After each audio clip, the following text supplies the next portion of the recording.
Thank you. Thank you very much, Siddharth, for the introduction. 5-6 years back when we used to talk about OTT, it was a new thing, and we all were very excited about it.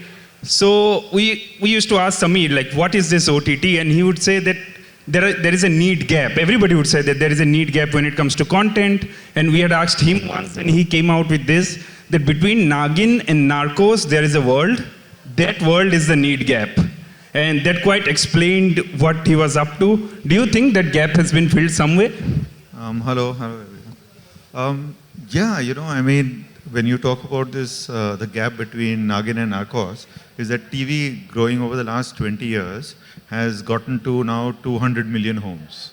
So there's a television set or connection in 200 million homes. If you count for about 4 people per home, it's about 800 to 1 billion people in India whom TV touches or reaches. They may not watch, but it does go there.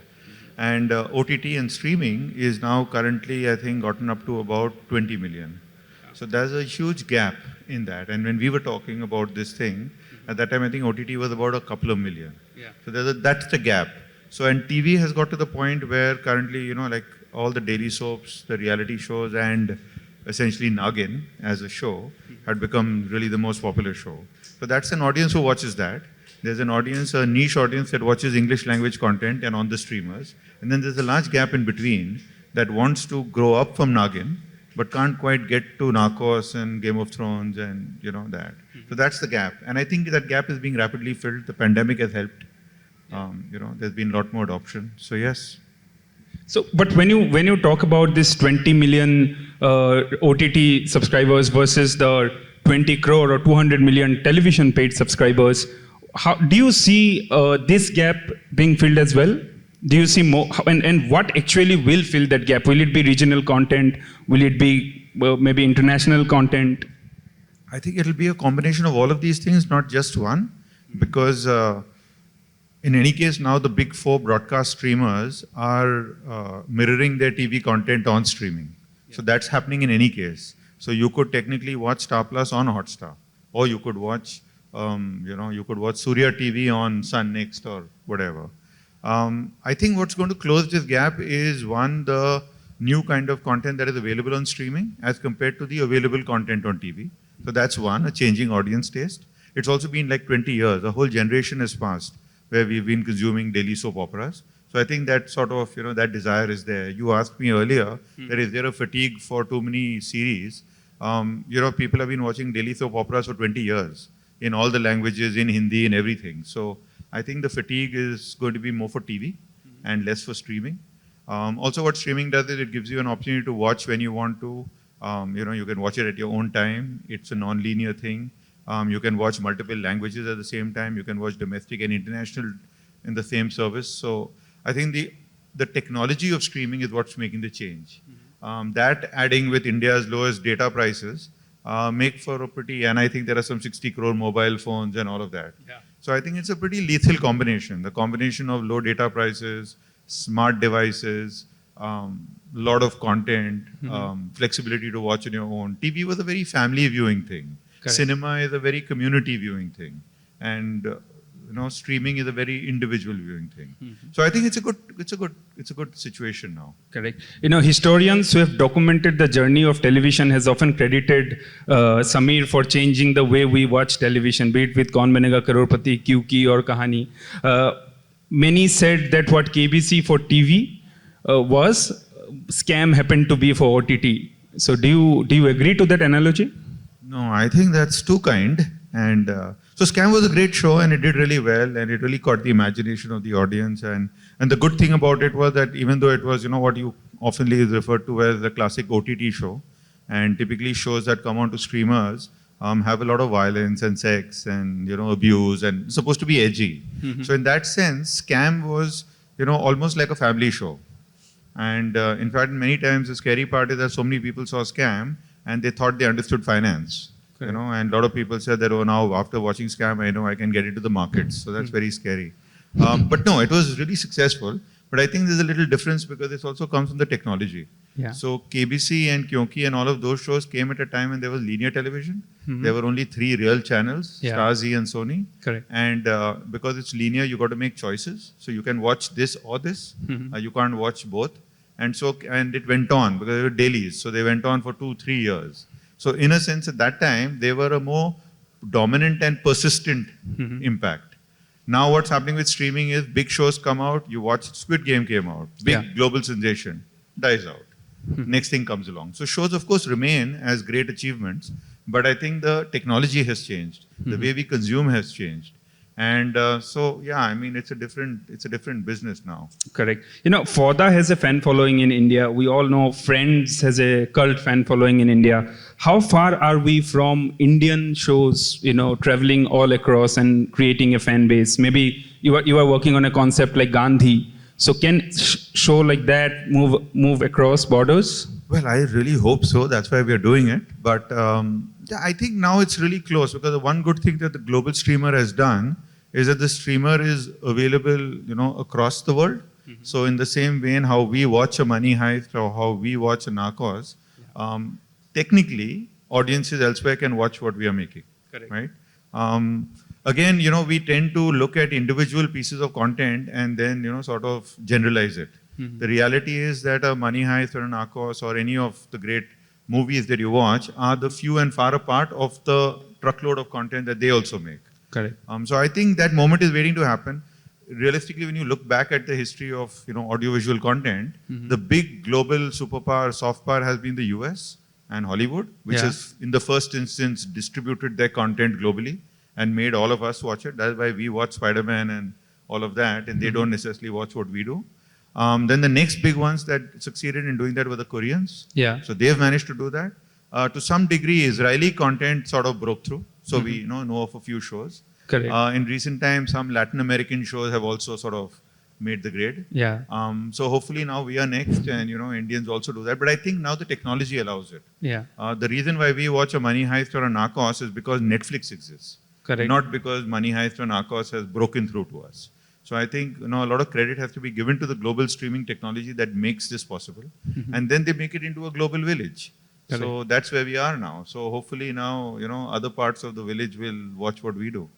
But do you think for that you need to upskill and create better content? Oh yeah, definitely. I mean, see, the one thing about the US is that the US market, the domestic market, is an extremely strong market. It's an extremely rich market. So they are able to produce content at a much higher scale because their domestic market supports it, right? So like when now our most recent hit was RRR. Yeah. That was like the big hit, and we say that it got up to whatever 1,000 crores of revenue, right, globally. Yeah. And it's a really big number for us, you know, 1,000 crores. 1,000 crores gets up to like 150 million, right? 150 million, they make a rom-com, right? They make a rom-com. That's not Correct. about the revenue. Correct. For them, Maverick, which is a sort of a, you know, Tom Cruise movie rebooting it, has done $1 billion. Yeah. Right? That's 7,800 crores. So I think it's also comes from the scale of the domestic market. So they obviously have that one advantage. But that being said, markets have shown, Koreans have shown, Israelis have shown, you know, Nordic noir has shown that you have to create a higher quality of content because that's what consumers are used to. And so when consumers are seeing content of a certain standard, the very least we have to do is to match that. Correct. Right, to be able to do it in that manner, which is happening. So I think with each passing year, with each passing show that we do, movie that we do, I think that you know, that the focus on quality is something that's also coming from audiences. Yeah. It's not just us wanting to do it. If you don't do it, things don't do as well. Correct. How big a constituent is films, you know, for OTT or for streamers to grow? Documentary films or maybe OTT only feature films? I think all of these. See, a streamer is like a giant shopping mall. So you have all kinds of content in it, right? So obviously series is a big mainstay because, you know, series consumption, you know, you watch so many hours of content, you come back for it, you come back for subsequent seasons, so you build, it's customer engagement. Yeah. But along with that, you have all kinds of content. You know, it's like, think of it as a food court. You know, there's all sorts of things. And different, as you have more content, consumers sort of get educated for it, and then they get sort of accustomed to it, and they like it. So audiences also need to be educated a little bit. So there is obviously the first genres to go to are action, thriller, crime, horror, those kind of things. Yeah. But then the hope is that as you go forward, you know, sort of introduce them to documentaries. Movies is always a good thing because it's like a tent pole, it's a stunt. You get a big movie, you put it out there, it attracts customers. Movies are usually risky because they're more expensive to buy, and finally a streamer is operating on number of subscribers, customer engagement, retention, completion rates, those kind of things. So yeah, I mean, it's an interesting business, it's tough, but the idea now is that unlike television, which was restricted to geography and language, the streamer can operate across borders and across languages. Correct. And I think that's the big revolution. Great. One more thing, animation in India has largely remained kids' content or children's content, but now we are seeing a big boom of anime all across, coming for catering to adults as well. Where do you see that? What do you see the role of animation in this mix of content? I think for a long time, India has been the backroom for international animation. So we've helped create all the great animation in the world. A lot of it has been produced out of India. A lot of it has been drawn. The entire process of making it has been done here. Correct. We've also created some very strong brands of our own in the kids space, of course. Recently, we acquired the rights to Amar Chitra Katha, and we are planning to animate all the comics into series. Okay. I think for us to do what is called adult animation, which became popular in the US and is now growing in other parts like the anime in Japan. Yeah. I think we are still a little far away from that because we are still trying to grow up to telling a better brand of storytelling with series. But it's something that will happen. I mean, see, Indians are no different from the rest of the world, right? So we are no better or no worse. And I think we have similar tastes and we may well, consume the same types of content. We talk about Indian content traveling across. What about regional content, content made in, say, South, moving into East or Northeast? Same for the northern content in Hindi heartland, catering to the wider audience in South. See, I'm a South Indian, so we don't like the word regional. Okay. So I think all content that's made out of India is Indian content. Great. Currently, if you look in the last 5 months, the 3 biggest hits have come from South India. Yeah. So, I mean, I think movie number 4 was a Hindi movie, Kashmir Files. Yeah. And then came Gangubai. So I don't think it's correct to define Indian content as Hindi. That being said, again, because the market is shrinking, because subtitles have now, audiences have got accustomed to subtitling. Audiences are accustomed to dubbing. That's how a lot of us are watching these international shows. Yeah. So that means there's technically no difference between a Hindi show and a Tamil show, right? Because it cuts across. If it's a great story being told, it's got subtitles. Correct. Anyone could watch it. Correct. A Bengali show, anything. So I think that's the big opportunity now. So, and I think all of us are working in that manner. Correct. That we're looking to find stories and find storytellers from everywhere to be able to tell stories for people everywhere.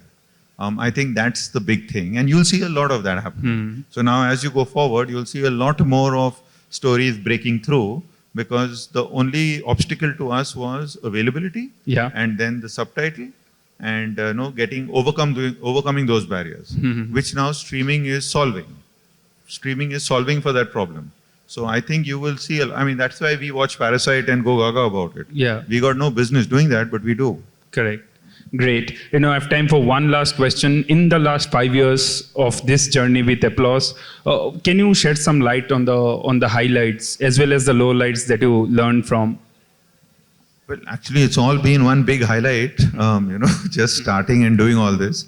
We got started. We've been really fortunate to work with so many wonderful people. Our model involves us working with different directors, different writers, and different production houses. That's the way we work. Yeah. So it's been a real sort of experience working with so many different people and so much of collaboration and creative energy. Obviously, our first shows were really good because that's when we sort of were able to prove this model, because we set out to make things and then license it. So that was a lot of risk, but with attendant reward. So that turned out okay when we did Criminal Justice and all of that in the beginning with Hotstar. Scam was a big moment, of course, because Scam, of course, was our 20th show. So, we had done it 19 times before, but then Scam gave us a little bit of glare and glory. You called me to speak. So that's good. And now we continue to do it. Now, the big one that we are working towards is Tanav, which is the Indian adaptation of Fauda. Yeah. So that's going to release soon on Sony. The other big one we're working on is Gandhi. We Yeah. got the rights to Ramchandra Goa's books. So that's going to be, I hope, a big global show because, that's the thing that I think audiences everywhere know Gandhi Yeah. and they can, and we think the telling of that story, obviously a movie was made, but the opportunity to tell it across 3 seasons and to talk about all the cast of characters on in our independence struggle is a huge opportunity. So, so we are grateful and excited. Great, great. That was my time with you. Thank you very much for your time. We have time for one question. Is there any question? Do we have any question? You have answered it all. That's the greatest so much. achievement for us. Thank you. Can we have a round of applause for the man behind applause?